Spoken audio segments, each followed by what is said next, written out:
Okay, everybody, grab your drinks and your snacks, and let's get back to our tables. We're going to go on to the next part of the program. Hope everybody's enjoying this. Don't forget to use your QR code there on your table, or fill out the form at the end so we can get feedback. Hope you're enjoying this. This is an awesome presentation we've got coming up. John has done this amazing thing, and I think you're going to like this. Hey, one thing I want to remind you of is that this year, as we're doing things with the club, we're trying to keep things under kind of 3 pillars. I meant to mention this earlier, but this is just kind of our vision and direction for the club for this year. Didn't really have a lot of time to talk about this, but I think the thing that we want to do is we want to enhance our communications. We want to stay in better communications with you, with each other. And we also want to show folks that there is a value of coming to the club meetings, right? I mean, you're getting something. You're going to come see some stuff, how to do things. And we're going to build things together. And that's what we want to do.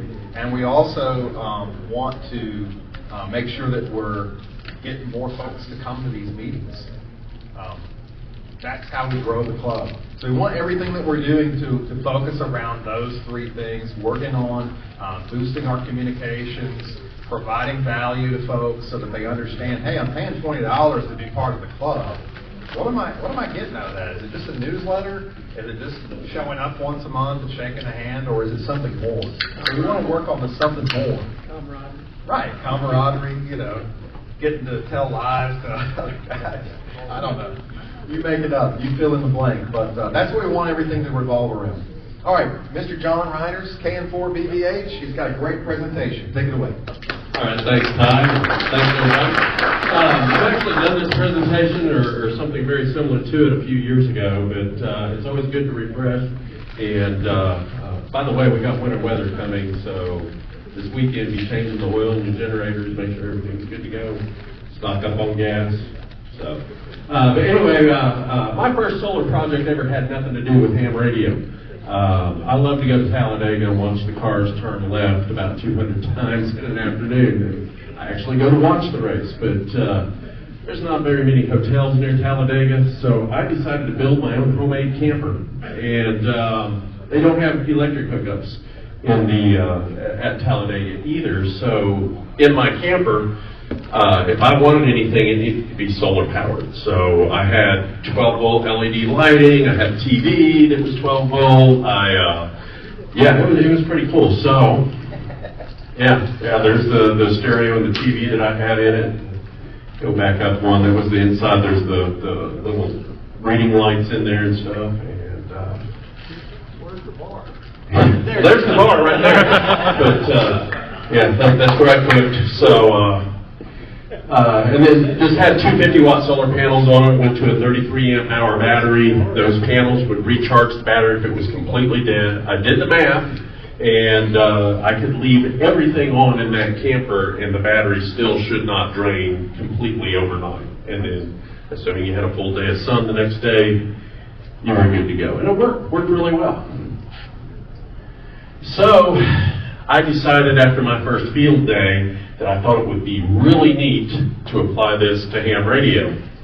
And so there's some steps to it. I had to ask myself, what did I want to power? Well, the radio that I was going to be using was an ICOM 7200.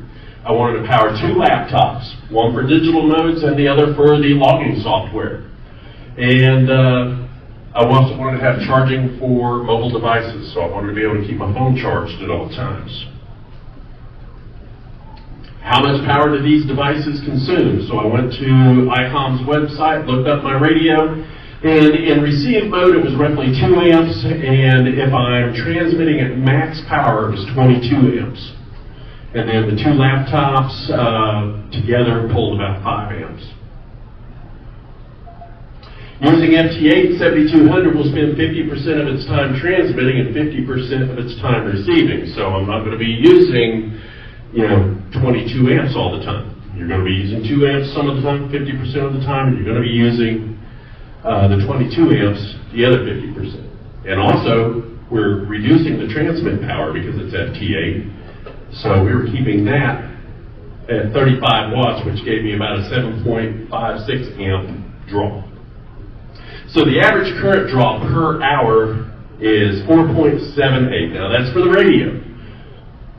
You add the laptops in and you come up, with 9.78 amps per hour. So that's how I factored in what size battery I needed. It's also time of year comes into play because we're close to the summer solstice when we do field day. So on the date of field day when I originated this presentation, it was 9 hours and 28 minutes when I needed to be able to run on battery. So that meant that I needed 117.36 watts, 9.5 hours. So I came up with a battery that needed to be at least 92.91 amps, and that would get me through the night. We're not done quite yet with the math, so I hope I'm not losing you guys, because the other factor is during the daylight, you got to be able to run your rig and you got to be able to recharge that battery. So some other factors in choosing a battery: cost, weight, size. Solar panel selection. This is where we get into being able to run your rig plus have enough extra current to charge your battery. So the output has the output number of watts per hour to sustain the load, which was 117 watts, plus be able to charge the battery in the amount of time that there's available sunlight. In our example, for the summer solstice, we had about 14 and a half hours of available sunlight. So I need an additional 6.89 amps per hour, or 82.75 watts, if the battery were completely dead and I'm trying to charge it during that day. So when we add all that up, that gives us 200.11 watts worth of panels needed. Now, I'm just a little below that. These are each 100 watt panels, but close enough to get the job done. Solar panel selection, cost comes into factor. These panels actually are not that bad. You can get them for about $100 a piece now. Do you want rigid or flexible? They do make some flexible panels, and I actually have a flexible panel that I lay on top of my Jeep to recharge the spare battery that I run for my radio there. And physical size. Brief note about charging your laptop. One of the things that I do that might not make a lot of sense, but hopefully I can make it make some sense, is that I see no sense when you're using a laptop and you've got a 12-volt DC supply here to use an inverter and then plug a laptop adapter that's going to put it back to DC. So the laptop chargers that I use for this actually plug into a cigarette lighter. They're the 12-volt DC that up the voltage and charge your laptops. So, yeah. Not a hard and fast rule, but I just think you lose a little efficiency if you're going from DC to AC and back to DC. Definitely lose. Yeah. So this is what I'm using: two 100-watt Renogy solar panels, AGM battery. Probably getting due for replacement soon. I've had this thing 5 years, but it's definitely served me well. AGMs are heavy. Now that we have the LiFePO, it'd be a lot lighter. They're more expensive, but you may have good luck there. You thought about putting 2 batteries in there? Mm-hmm. Yeah, I've thought of that as well. Then a solar controller. You can get these, fairly cheap. Rolling toolbox. Got to have something to put all of in. You don't have to. I mean, I've seen people just take everything out and spread it out on the ground and whatnot. I like being able to grab this. It's got a telescoping handle, and I can just wheel it wherever I go. And believe it or not, I use it at the house. There's some components inside. I bought a 12-volt fuse box, panel mount USB, some cigarette lighter sockets. I've got a power pole receptacle. You just heard Ty talk about power poles.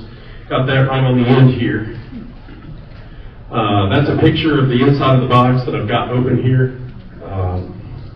That's the charge controller, the battery. This is a disconnect switch so that I can kill all power. It's basically on the ground.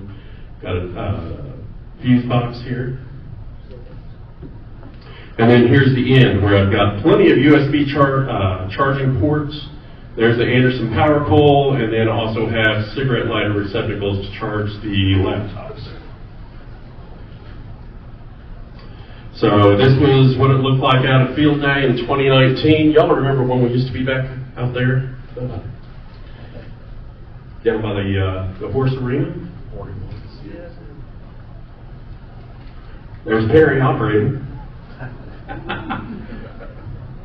So this can be scaled up or not. The math works for no matter what you're doing. If you want to do a Hamocam, like a little mobile UHF, VHF, just look at the radio specs, find out your amperage, find out how long of an event you're trying to do. You can do a 7 amp hour battery in a Hamocam, have a little 50 watt flexible panel, and if you're doing something like Swamp Stompers, you'll operate all day, no problem. So. Or a LiPo. Yeah. Yeah, exactly. So you see Ty's LiPo up here. So that's all I have. Questions? Any questions? Where did you source your solar panels from? Amazon. Okay. Yeah, literally, I think the box came from Home Depot, and literally everything else I think came from Amazon. How long did it take you to build it? Not long, really. one night, so. And cost? I'm not sure completely. The toolbox was around $50. The battery was the most expensive item. Yeah, I'd say maybe $300. Yeah, that sounds about right.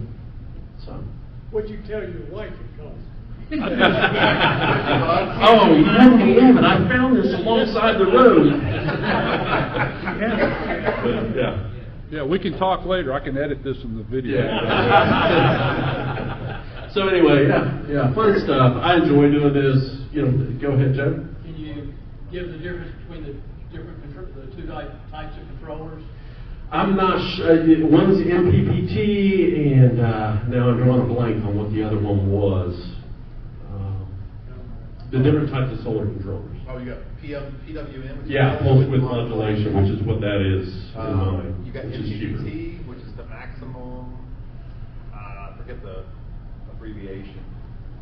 I think those are the primary two. Yeah, the MPPTs are more expensive, but they have a lot of nice features. Much better. And a lot of them even have like a Bluetooth where you can download an app and you can actually see an app on your phone and see how your solar system is performing. And they are the most efficient. Yep. So. Yeah, the biggest thing is getting the gauges wired right. Yep. And those, by the way, remember I was talking about those ratcheting connectors? When you put on these little connectors for solar panels, there's a certain way that you got to do these because they're male and female. And you can look on a YouTube video and watch, but these things twist together. And there's a metal piece on the inside. And the way that these things work, the number one thing to know about this is that the male pin goes inside the female outer shell, and vice versa. So you have to really think kind of opposite when you're making all the connectors. They also have O-rings in there to keep the moisture out, so they're Yes. you can have them laying across the grass with the dew, and it's not going to affect them at all. Yeah, but getting good crimpers to make those connections, you got good gauge wire, look that up. And then you strip it and put it in there with that mechanical crimper, crimp it down for a good physical connection. Yeah. I was wondering, is there a lifespan for solar panels? I'm not sure. Supposedly yes, but it's going to be pretty long. I mean, it's going to be. I've not noticed any degradation in mine. There is, but it depends on the manufacturer, the panel type, How you store. how it's stored, its length of exposure, it's all of those things. The manufacturer will generally provide that information when you make the purchase. Good stuff. Commercial solar panels on the solar farm that they're contemplating or trying to get put in near Millington that Dave Church is fighting. And myself too, I live over there. He said that it was about 20 years and then they're going to just abandon it. Yep. All right, that's all I've got. All right, guys. Yeah, please do. don't mind. Let's thank John for doing the presentation.